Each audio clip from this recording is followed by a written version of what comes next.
Alors, écoutez, ce rapport, il a été fait au nom de la délégation à la prospective au Sénat par 3 sénateurs, Véronique Guillotin du Mouvement radical, Christine Lavarde, les Républicains, et René-Paul Savary, les Républicains.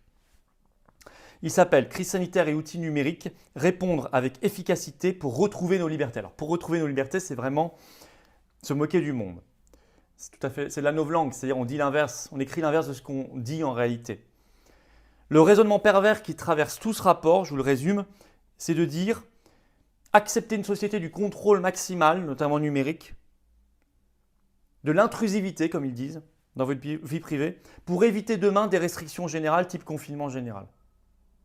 C'est un raisonnement hyper pervers. Accepter une restriction maximale de vos libertés pour éviter une perte générale de liberté. On est toujours perdant. Et en plus, ça nous enferme dans l'idée que les seules réponses à une épidémie, ce sont des restrictions de liberté. C'est-à-dire qu'on ne dit plus un mot sur la prévention et le traitement, ou sur les moyens de l'hôpital, ou la liberté donnée aux médecins de prescrire librement, vous voyez. C'est très pervers comme raisonnement, ça nous enferme là. En gros, c'est Big Brother ou confinement que vous choisissez. Bon. Alors, le ton est donné. Alors, il y a un bon résumé déjà fait, page 130 en fait, de cette logique perverse, par cette expression. Des mesures intrusives, mais plus ciblées et limitées dans le temps. Voilà, on y reviendra. Alors, le ton est donné, page 10, je vous lis, je vais vous faire beaucoup de lectures. Page 10, je cite. Le cœur, je vous mets bien sûr ce rapport en lien sous la vidéo, pour le retrouver, vous pourrez le lire comme ça vous-même. Donc page 10. Le cœur du présent rapport concerne le recours aux nouvelles technologies dans le cadre de la gestion de la crise sanitaire, en particulier pour assurer ou contrôler le respect des restrictions sanitaires. Application de contact tracing, de tracking ou de géolocalisation, passe et passeport sanitaire, utilisation de drones ou de caméras thermiques. Fermez la citation. Vous voyez, comme ça, le ton est donné. Vous voyez les charmants outils déjà et instruments qu'ils nous promettent. Plus loin dans le rapport, ils rajoutent les bracelets électroniques, les caméras de reconnaissance faciale, etc. Vous allez voir.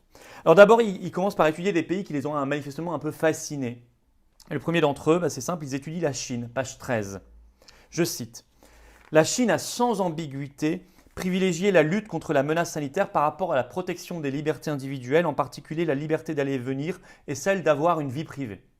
Ils ajoutent « On ne peut se satisfaire d'une simple posture d'indignation. La stratégie chinoise est globalement une grande réussite sur le plan sanitaire, écrivent-ils. On sent qu'ils sont fascinés par la Chine. Alors ils citent notamment page 14 la vidéosurveillance avec reconnaissance faciale pour contrôler le respect des restrictions. Page 15, ils écrivent que le premier pass sanitaire au monde, c'est en Chine, c'est dès mars 2020. Et ils ajoutent, à l'époque, pourtant, il était de bon ton de s'inquiéter, ils citent de la surveillance généralisée, entre guillemets, induite par un tel dispositif, de l'avènement d'une dictature sanitaire, ils mettent entre guillemets, ou du, entre guillemets, virus de l'autoritarisme. Donc ils valident, si vous voulez, ce modèle chinois. Alors ensuite, ils vont aller à Hong Kong, page 23. Et là, je cite, « Une spécificité de Hong Kong mérite d'être signalée. Le recours à des bracelets électroniques pour assurer le respect de la quarantaine, en complément de visites inopinées, des appels vidéo surprises et des sanctions dissuasives. » Page 24. Il cite également une méthode de Hong Kong, ce qui s'appelle le confinement embuscade, consistant à boucler par surprise un quartier entier et à soumettre tous ses habitants à un test, y compris en forçant l'entrée des appartements, écrivent-ils. Ils ajoutent, il reste qu'Hong Kong ne comptait début mai 2021 que 210 morts dus au Covid-19, soit 28 morts par million d'habitants, un chiffre très bas et remarquable, disent-ils. Par contre, ils n'aiment pas le Japon. Page 21. Le titre sur le Japon, c'est « Pas de numérique, 3 petits points, pas de Jeux Olympiques, pour l'interrogation, donc punition, parce qu'ils ont refusé le contrôle numérique. » Et ils écrivent « Le Japon est celui qui a le moins recouru à des mesures fortes et a fortiori à des outils numériques. Il est aussi, faut-il y voir un hasard, celui de ces pays les plus touchés par l'épidémie. » Parmi les pays asiatiques qu'ils ont étudiés, qui sont tous des pays de contrôle. Donc on voit qu'ils n'aiment pas le Japon parce qu'il n'y a pas eu assez de contrôle. Ce qui fait qu'ils arrivent à cette conclusion, page 25, écrite en toutes lettres. une efficacité directement liée à l'intrusivité. Bon. Alors, vous allez voir ensuite, page 44. Il parle du certificat vert européen qui arrive le 1er juillet, le passeport sanitaire européen, vous savez, à la frontière, une preuve de vaccination ou de test PCR. Ils écrivent « Il semble peu probable et pas souhaitable que ce système, une fois mis en place sur le plan technique, ne soit pas à minima conservé ensuite dans un état de veille, prêt à être réactivé facilement en cas de nouvelles menaces épidémiques. » Qu'est-ce que ça veut dire, nouvelle menace épidémique? Une grippe? Et ils ajoutent, toujours page 44, en réalité, il est même assez probable qu'il devienne un dispositif permanent. C'est écrit en toutes lettres. Et là, il parle du passeport sanitaire européen. Le certificat vert numérique, comme l'appelle la Commission européenne. Ils disent que ça va devenir permanent, ils le souhaitent. Page 54. Là, c'est dans un chapitre consacré aux GAFAM. Ils sont très partisans de collaborer avec les GAFAM pour récupérer plein de données personnelles sur vous. Je cite, « En recoupant ces données avec d'autres, que détiennent les mêmes entreprises, il serait possible de déterminer si un individu se rend au travail ou plutôt chez des amis ou de la famille, s'il a récemment eu des conversations privées au sujet de l'organisation d'une soirée rassemblant plus de 10 personnes, ou s'il a effectué des achats en vue d'une telle soirée. » Bien sûr, toujours dans un but de lutte contre l'épidémie, ça va sans dire, c'est tout l'objet du rapport.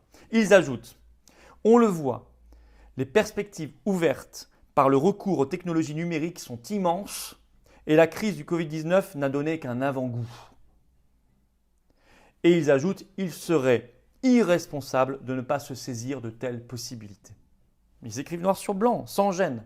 Page 59, ils ajoutent, les outils numériques pourraient permettre d'exercer un contrôle effectif, exhaustif et en temps réel du respect des restrictions par la population, assorti le cas échéant de sanctions dissuasives. Ils ajoutent, de nombreux cas d'usage sont possibles, bracelet électronique pour contrôler le respect de la quarantaine, ça c'est ce qu'ils préconisent, désactivation du pass pour les transports en commun, détection automatique de la plaque d'immatriculation par les radars, caméra thermique dans les restaurants. Mais aussi détecter un achat à caractère médical pouvant suggérer une contamination que vous auriez un peu cachée. Mais on saurait que vous avez fait un achat à caractère médical, on pourrait venir vous contrôler et vous mettre ensuite en quarantaine forcée, avec bracelet électronique, etc. Tout ce qu'ils préconisent. Même page 60 de ce rapport, ils vont jusqu'à proposer, je cite, « une petite hausse de mes cotisations sociales si je sors effectivement de chez moi alors que je n'en avais pas le droit. » Punition, vous payez plus de taxes, cotisations sociales. Page 61. Rien, écoutez bien cette phrase, « Rien ne garantit que la prochaine pandémie ne sera pas bien plus grave que celle du Covid-19. » Ce qui fait qu'ils ajoutent page 62. Écoutez bien leur raisonnement. « Plus la menace est grande, plus les sociétés seront prêtes à accepter des technologies intrusives et des restrictions plus fortes à leurs libertés individuelles, et c'est logique. » C'est écrit en toutes lettres. Page 87, on revient à leur raisonnement pervers. Le numérique permettrait d'adopter une toute autre logique. Au lieu de repérer une fraction dérisoire des infractions, mais de les sanctionner très sévèrement, il serait théoriquement possible d'atteindre un taux de contrôle de 100% et d'alléger les règles en conséquence. Je dis toujours ce raisonnement pervers parce que c'est, vous voyez, au lieu d'avoir un confinement un petit peu contrôlé, on va plutôt ultra cibler, mais ultra contrôler, à 100%. Taux de contrôle de 100%. Donc plus de vie privée. Pendant ce temps-là, vous ne parlez évidemment pas de prévention, de traitement, de fermeture de lits à l'hôpital, du rôle des médecins, etc. Bien sûr. Alors par ailleurs, tout un développement sur plusieurs pages. Ils critiquent fortement ce qu'ils appellent les réticences françaises contre les mesures liberticides. Par exemple, ils attaquent très fortement la CNIL sur plusieurs pages, la Commission nationale informatique et liberté. Page 104, ils parlent d'une sensibilité coûteuse et mal placée. Page 105, ils parlent de la mauvaise excuse des dictatures. Ainsi, écoutez bien cette formule, page 107, elle est incroyable. « Tout ceci n'est pas le problème », écrivent-ils. « Si une dictature sauve des vies pendant qu'une démocratie pleure ses morts, la bonne attitude n'est pas de se réfugier dans des positions de principe. » Vous avez bien lu ça, bien entendu ça. Page 123. Le pass sanitaire l'outil principal de sortie de crise. Très valorisé. Et alors, ils finissent par une grande proposition générale qui embrasse toutes leurs propositions, toute leur philosophie. Je vous l'explique en 2 mots. Leur proposition générale s'appelle le CDH pour Crisis Data Hub. Alors, ils ont pris un mot anglais, je ne sais pas pourquoi. Ce sont des sénateurs français, là, c'est encore une folie de l'époque. Voilà, un non-respect de la francophonie. Donc, ce CDH, c'est quoi? C'est une plateforme de centralisation des données sur vous, sur chacun d'entre nous. Je cite, activée uniquement en cas de crise majeure. Mais elle existerait tout le temps. Alors, pour avoir cette plateforme avec toutes les données sur vous, elle serait alimentée par 3 sources.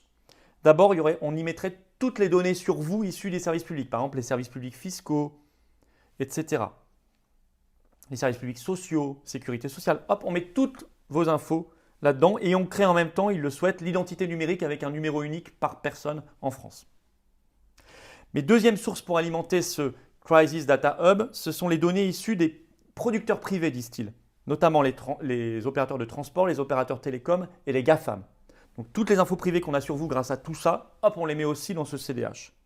Et on y ajoute une 3e source de données, toutes les données médicales qu'on a sur vous, tous vos dossiers médicaux, plus de secret médical.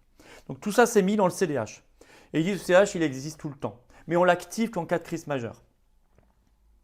Et une fois qu'on l'a activé, ça va vers 3 destinataires. D'abord vers les décisionnaires, notamment l'ordre public, pour prendre donc des mesures en fonction de ce qu'on sait sur vous.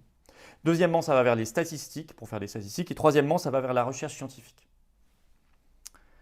Et page 139, ils écrivent « L'idéal serait de mettre en œuvre un CDH européen, bien sûr, au niveau de l'Union européenne. Vous voyez que tout ça est toujours imbriqué, l'Union européenne est toujours dans les mauvais coups.